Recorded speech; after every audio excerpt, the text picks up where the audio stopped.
Naglabas ang Immigration Lookout Bulletin ng Department of Justice laban kay suspended Bamban Tarlac Mayor Alice Guo at ilan pang individual. Ibig sabihin po niyan, mahigpit na imomonitor ang kanilang galaw lalo na kung magtatangka silang lumabas ng bansa. May unang balita si Salima Refran. Haharangin sa immigration si suspended Bamban Tarlac Mayor Alice Guo sakaling sumubok siyang umalis ng bansa. Ito'y sa bisa ng Immigration Lookout Bulletin Order o ILBO na inilabas ng Department of Justice laban sa kanya, kapatid na si Wesley at 16 na iba pa.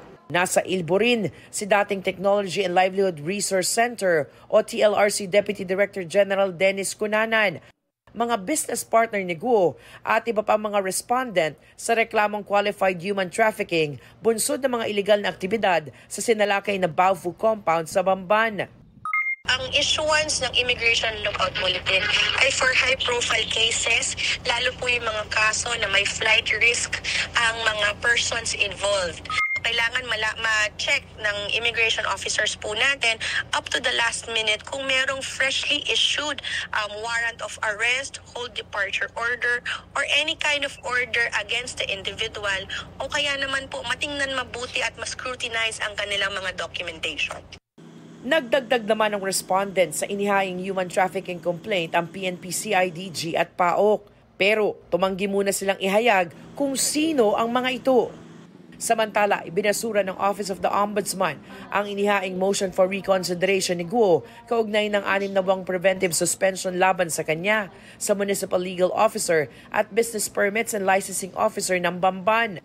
Sa desisyon ni Ombudsman Samuel Martires, may sapat na basehan para sabihing malakas ang ebidensya laban kina Guo.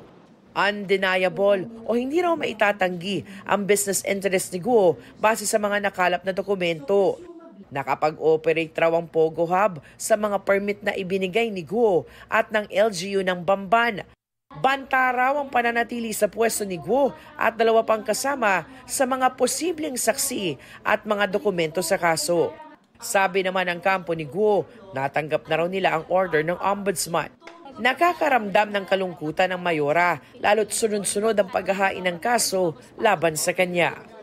Nire-respeto namin yung decision ni Ombudsman pero hindi kami nag-agree doon. So, akyat kami sa Court of Appeals para ma-question yung decision ni Ombudsman.